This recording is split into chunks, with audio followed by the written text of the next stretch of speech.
السلام علیکم سامعین، 14 ذی الحجہ کی تاریخ شروع ہو چکی ہے، 2 جولائی ہے۔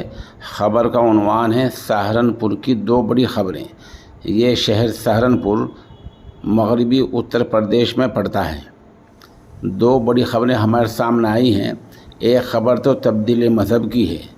دھرمانترن کے معاملے میں ATS نے 3 مسلم نوجوانوں کو پکڑ کر سہارنپور پولیس کے سپرد کر دیا ہے، جن سے آج دن میں پوچھ تاچھ کی گئی ہے۔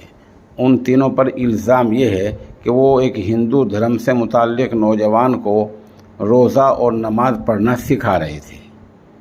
پولیس نے اس کے علاوہ ابھی تک اس بارے میں کوئی خلاصہ، کوئی انکشاف نہیں کیا ہے۔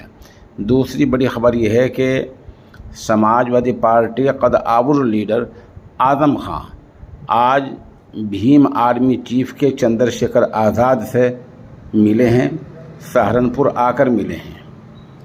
یہاں 2 باتیں سامنے آئی ہیں۔ چندر شیکھر آزاد نے بیان دیا ہے کہ پولیس نے اب تک جو کچھ کیا ہے وہ اس سے مطمئن نہیں ہے۔ چندر شیکھر آزاد کا کہنا یہ ہے کہ ان کو گولی پسٹل سے لگی ہے اور پولیس نے برآمدگی میں پستول دکھائی ہے۔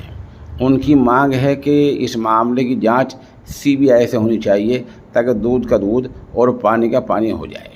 ادھر اعظم خان ملنے پہنچے، انہوں نے پریس کے سامنے بیان دیا کہ چندر شیکھر آزاد پر جو حملہ ہوا ہے اس سے UP کی قانونی حالت کا پتہ چل جاتا ہے کہ یہاں قانونی پوزیشن، قانونی حالت درست نہیں ہے، ٹھیک نہیں ہے اور عام شہری اتر پردیش میں محفوظ نہیں ہے۔